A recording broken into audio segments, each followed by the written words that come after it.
Ask any military historian about the greatest tank of World War II, and one name dominates the conversation: the T-34.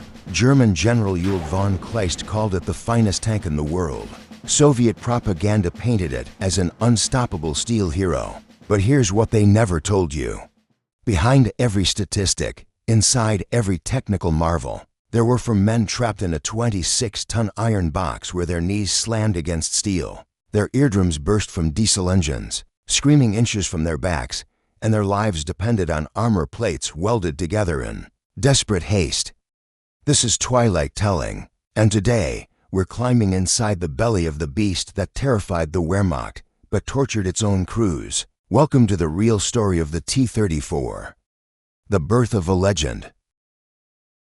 To understand why this machine became what it was, we need to travel back to the late 1930s. The Soviet armored cavalry faced a crisis of identity. They had the BT series light tanks, fast but fragile as tin cans. They had the T-8 heavy tanks, powerful but slow and overcomplicated. What they desperately needed was a middle ground, a universal solution. Enter Mikhail Koshkin, a brilliant engineer from the Kharkov locomotive factory. His ambition was simple yet revolutionary: merge the three fundamental elements of tank warfare: firepower, protection, and mobility into one balanced package. And then Koshkin introduced an innovation that would change armored warfare forever: sloped armor.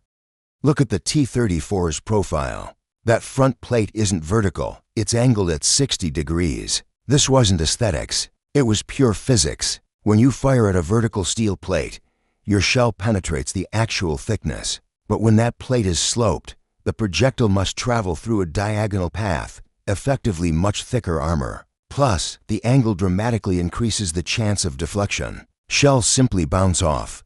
With this design, Koshkin achieved something remarkable: the protection of a heavy tank with the weight of a medium tank. The strategic logic was crystal clear. The Soviet Union followed the doctrine of deep battle. They didn't need tanks that could elegantly duel one-on-one. They needed tanks that could be mass-produced, thrust deep behind enemy lines at speed, and flood the battlefield like a tidal wave. And to fulfill that vision, the engine had to be as radical as the exterior design. The mechanical beast. Pop open the engine compartment. Mounted in the rear is a V12 diesel engine with 12 cylinders. The engine block itself was cast from aluminum, a luxury material in wartime. This beast generated 500 horsepower. The choice of diesel fuel was brilliant strategy.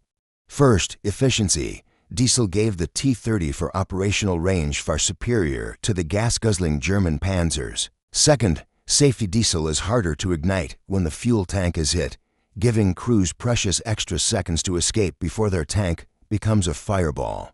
That raw power transferred to the tracks through the Christie suspension system. See those large road wheels, no small return rollers above them. The coil springs are hidden inside the tank's hull. This design allowed the T-34 to reach speeds of 33 miles per hour on roads.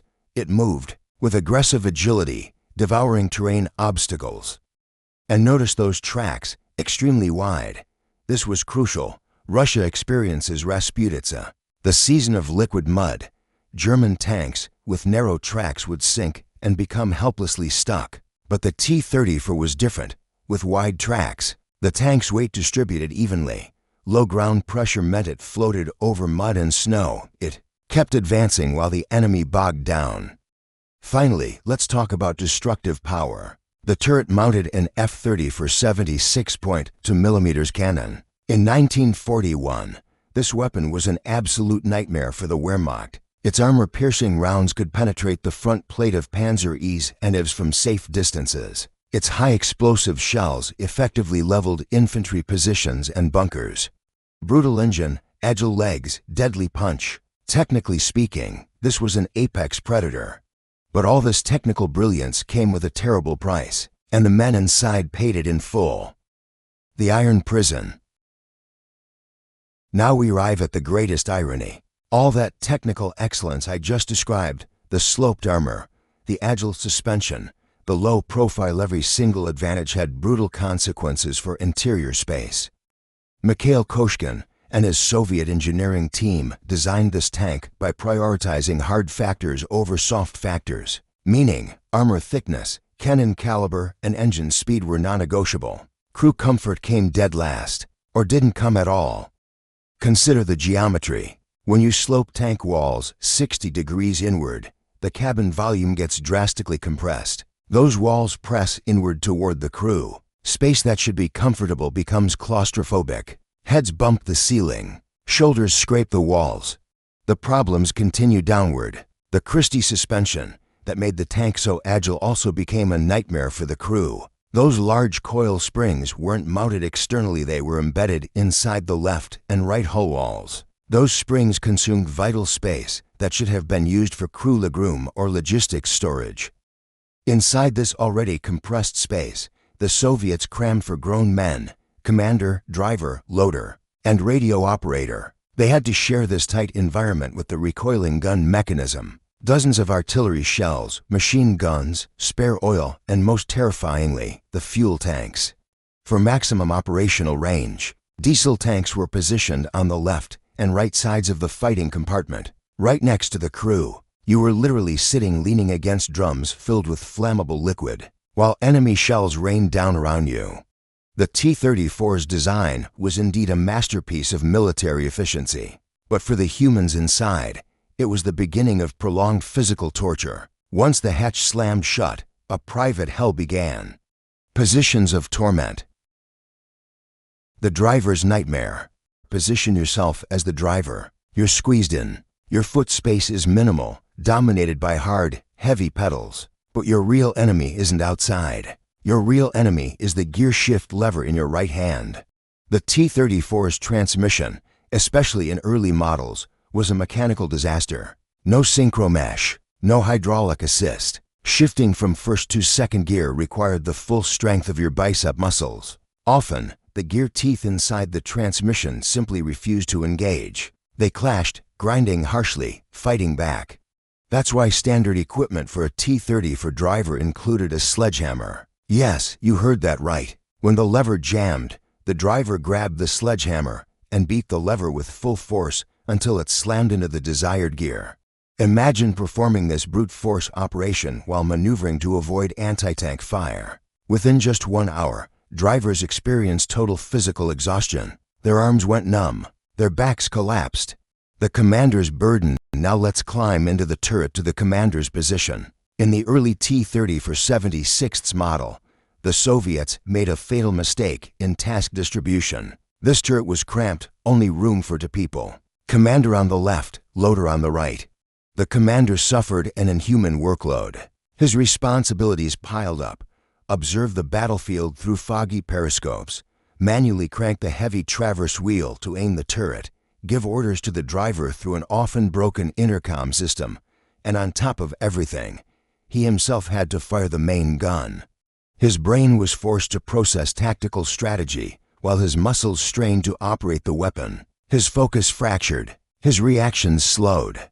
The situation was made worse by the pathetic quality of Soviet optics. Periscope glass was often yellowed, bubbled, or cloudy straight from the factory. Looking out from a T-34 felt like viewing the world through a dirty beer bottle. Everything distorted. Enemies often remained invisible until they'd already fired. The loader's hell. But perhaps the worst fate fell to the loader. The T-34 76 lacked what's called a turret basket. Understand this carefully. When the turret rotated left or right, the commander and loader's seats rotated with it because they were attached to the turret walls. But the floor, where their feet stood, was the stationary hull floor. The floor didn't move, so when the turret spun searching for targets, the loader had to stumble along following that rotation. Imagine the chaos. He must grab a 20-pound shell from racks on the floor, stand up to ram it into the gun breech. Then suddenly the turret whips around, and he has to half-run in a crouch so his legs don't break or slip on ammo boxes and seat mechanisms. That floor was covered with hot shell casings rolling around, spilled oil making everything slick, and pitch darkness. One wrong step and your shin smashes steel. One slip and your arm could get crushed by the recoil mechanism slamming backward with thousands of joules of force. Inside the T-34, Every inch of interior was trying to injure you. Rough, sharp weld beads ready to tear through uniforms and skin if you moved carelessly. No padding, no corner guards. T-34 crews always had bodies covered in bruises, scrapes, and minor burns. Even before meeting the enemy, this tank demanded physical payment from everyone who dared operate it. When hell breaks loose. Now imagine all that physical discomfort happening while the world around you explodes. When battle erupts, the tank transforms from a bad transport vehicle into a noisy iron coffin. Let's talk about sound. Even without combat, the roar of the V8 diesel engine was enough to cause permanent ear ringing. But when that 76mm cannon fired, the sound destroyed everything. The explosion occurred in an enclosed space. The shockwave bounced off steel walls. Your eardrums felt like they'd been stabbed with hot needles. The commander's orders over the intercom drowned out. Crew screams disappeared beneath the blasts. You communicated through hand signals, kicks, or shoulder punches. After the explosion came the smoke. The T-34's ventilation system was notoriously inadequate. The roof extraction fan often couldn't keep pace with smoke production from the open gun breech. Every time an empty casing ejected, thick cordite smoke billowed into the cabin. The air became a white fog that burned your eyes. The smell was sharp, a mixture of sulfur, burning oil, and the sweat of fear. Eyes felt like they'd been splashed with chilly water, throats choked. Crews often fought while coughing violently, struggling to breathe the thinning oxygen. Carbon monoxide built up, causing dizziness and slowed reactions. Then the enemy returned fire. When an enemy shell struck T-34 armor, the sound was like a giant bell being hammered right next to your head. The vibration traveled through walls, through seats, straight into your spine. Teeth chattered. Even if the shell failed to penetrate, danger still lurked inside. Kinetic energy from the external impact could cause the inner wall layer to fracture and peel off. This phenomenon is called spalling. Sharp metal fragments flew round the cabin at bullet velocity, slicing anything in their path. Crews could be severely wounded or killed without a single hole penetrating the tank from outside. But the most primal terror inside the T-34 was fire. Remember those fuel tank positions? They're right beside you behind a thin steel layer. One accurate shot could rupture that tank. Diesel ignites viciously. Temperature inside the cabin skyrockets within seconds. At this point, survival instinct takes over. You must get out now. But the exits on a T-34 are the final challenge. The hatches are heavy and difficult to open if the turret is blocking the path. The commander's hatch on top often jammed if the tank body was even slightly deformed by shell impacts. Crews had to push open iron hatches weighing dozens of pounds with remaining strength while fire began licking their uniforms. Many brave crews met tragic ends not from enemy fire, but because they failed to open their own iron prison door in time. Inside the T-34, the line between protection and trap was razor thin. The brutal truth. So that's the reality. Far from the heroic image in propaganda films, life inside a T-34 was a brutal test of physical and mental endurance. This tank was rough. This tank was cramped. This tank treated its crew like replaceable machine components. Compare it to German tanks like the Tiger. The difference is striking. German engineers designed tanks like crafting luxury watches, precision, sophistication, attention to crew ergonomics. By contrast, Soviet engineers designed the T-34 like building a farm tractor, rough, simple, mass-produced with loose tolerances. Yet history proved one critical thing. In total war, good enough often beats perfect. Germany ran out of time and resources to build their complicated tanks. Meanwhile, the Soviets kept pumping out thousands of T-34s from factories deep in the Ural Mountains. The T-34 might have tortured its driver with brutal gear levers. It might have frustrated its commander with cloudy optics. But this tank started in winter cold when others froze solid. It rolled over mud when others sank. And most importantly, it showed up in overwhelming numbers. The discomfort inside that cabin was the price paid for strategic victory. Soviet tank crews paid that price with broken backs, deafened ears, and insane courage. They didn't fight with comfort. They fought with determination. And this crude machine ultimately carried them from the outskirts of Moscow all the way to the gates of Berlin. The T-34 teaches us a cold but effective design philosophy. A machine doesn't need to pamper its operators. It only needs to destroy its enemies. Next time you see that iconic silhouette in a documentary or museum, remember the men who lived, suffered, and died inside that steel shell. They're the real story behind the legend. This is Twilight Telling. Until we meet on the next battlefield of history.